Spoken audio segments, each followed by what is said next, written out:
Next, we'll have a session on the retina's perspective, that is hypoxia in neonates, the air element, by Dr. Ajoy, who's a retina consultant at Rani Menon's Eye Hospital, Thrissur. Good evening, everyone, and thank you KSOS and Dr. Soumya for giving me this opportunity. My topic today is air, hypoxia in neonates, the retina perspective of this. So, as we all know, the elephant in the room as far as hypoxia and retina is concerned is retinopathy of prematurity. And a premature infant is in reality a fetus out of the womb. So this is, as we all know, a very blinding, potentially blinding ocular disorder that is characterized by anomalous blood vessel growth in the retina of premature infants. And India, with 3.5 million preterm births, has the highest number of preterm in any country in the world. So when we went back to 1940s and 42-43, when Terry first described retrolental fibroplasia, that is when this disease entity came into being. And even as early as 1950s, Dr. Patz from Baltimore, he made the observation that hyperoxia was toxic to the premature retina. What he noticed was when he went to give vitamins to these preterm children, every time at the end of, say, 1 month, and when he was looking at them, these children did not develop retrolental fibroplasia or ROP as frequently as the other babies did. And this, he discovered, was due to the interruption in oxygen that he was doing when he was supplementing these babies with vitamins. So that is when he concluded perhaps it is the hyperoxia at that point that is causing this. And he, even at that time, was able to demonstrate this in an animal model. So the 3 epidemics of ROP, the first epidemic was in the 1940s to 50s when it was due to unmonitored oxygen supply. And when there was an increased survival of very low birth weight babies, that's when the second epidemic came into being. Even though at that time they were finding that oxygen may be the cause, even then they were not able to stop the second epidemic. And the third epidemic is when heavier and more mature babies were developing severe ROP. We in Asia and India in particular are in third epidemic at this time.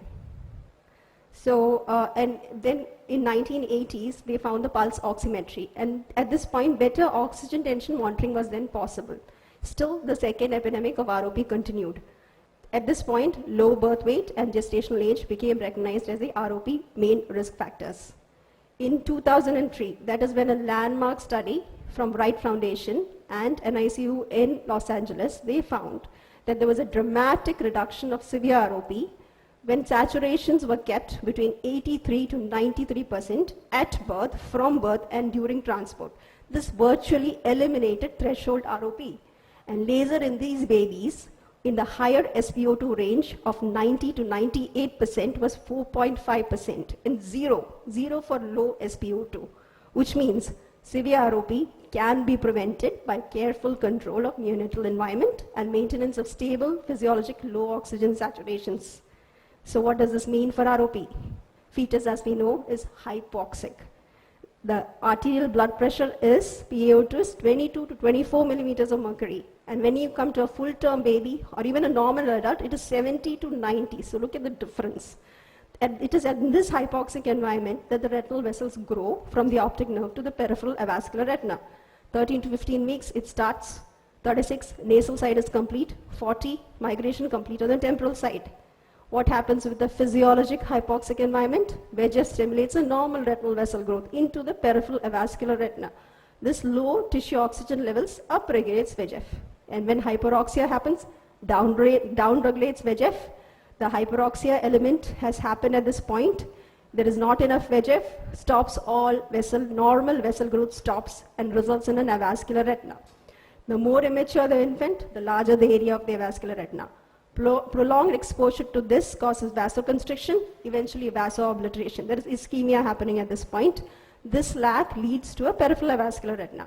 Over time, it becomes an overstimulation of VEGF. Proliferative phase sets in.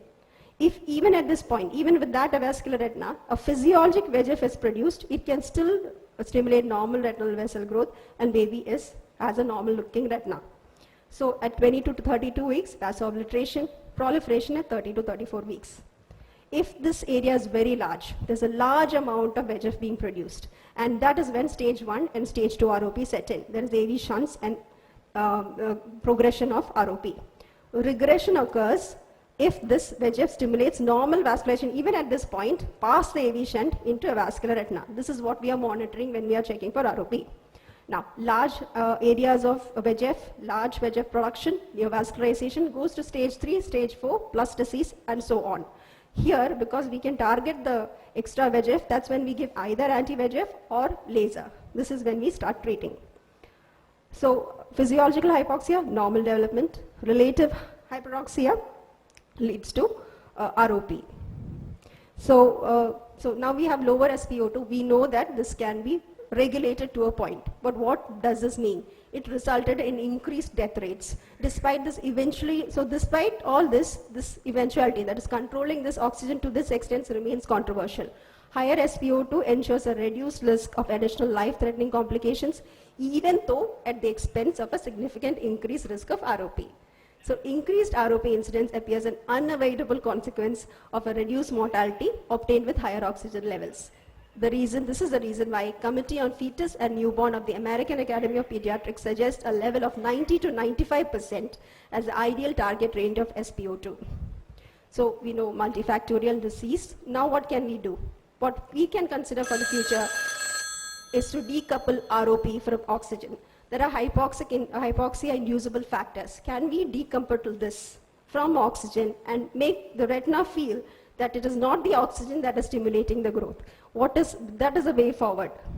So preterm newborns seem to have a paradoxical relationship with oxygen, while on the one hand guarantees and improves their survival, but the other hand represents a signal that interrupts the vasculogenic process and therefore lays the foundation of the development of ROP. Thank you.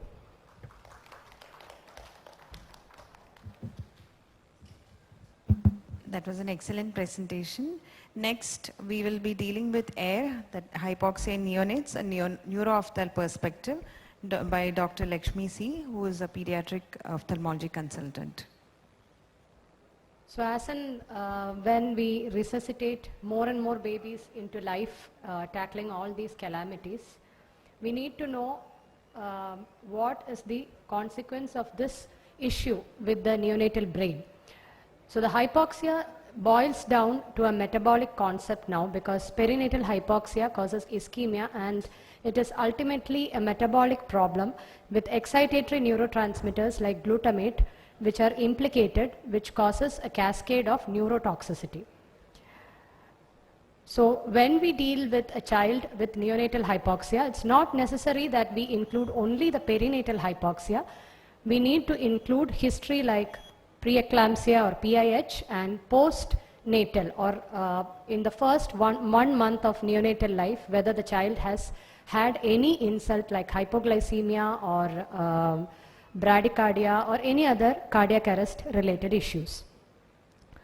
So this should be asked in the history, and this injury to the neonatal brain can be called as cerebral visual impairment or cortical visual impairment, and it is mainly divided into two entities. One is a term injury that happens in a newborn infant who has been delivered at term, and this involves the visual cortex and adjacent white matter.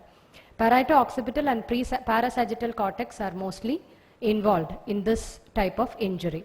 The second type of injury is a preterm injury coined as periventricular leukomalacia, which is associated with gliosis in the subcortical area.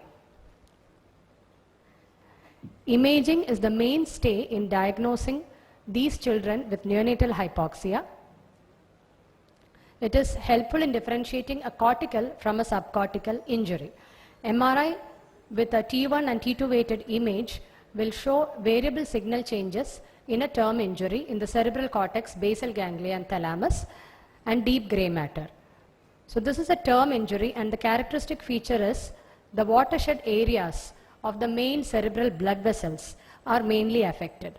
So this MRI shows gliosis in the watershed areas of the anterior and the posterior cerebral arteries and the sylvian cortex. So this is a term injury. Term injury also is characterized by another feature called eulygyria, in which the gray matter stem, the gyral stems are affected. Periventricular leukomalacia is characterized by reduction in the amount of the periventricular white matter. This is a mild periventricular leukomalacia in which there is only gliosis, and these are increasing grades of PVL in which the ventricles are dilated and there is gliosis in the periventricular area, white matter. And diagnosis, how do we diagnose these children? The clinical features are quite variable because the visual loss may not be constant. It may vary from a mild to a severe impairment. Head growth might correspond with the visual development. They can present with nystagmus and variable ankle squint. Those are the conditions in which we suspect a neonatal hypoxia. And there might be associated features of cerebral palsy, cognition disorders, seizures or extrapyramidal signs along with these ocular findings. So in the clinic, these are the common scenarios that we face. A child with a global development delay and manifest strabismus or nystagmus with an established history of HIE or a hypoxic ischemic encephalopathy. The second scenario, when we see a child with a variable angle strabismus, and on probing further, the parents might give a history of neonatal hypoglycemia or hypoxia.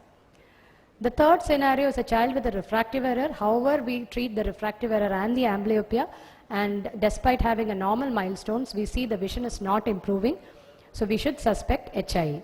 And the fourth scenario is a child with difficulty in walking up and down the stairs with frequent falls, inability to reach out to objects, and on asking further, they might give a history related to this.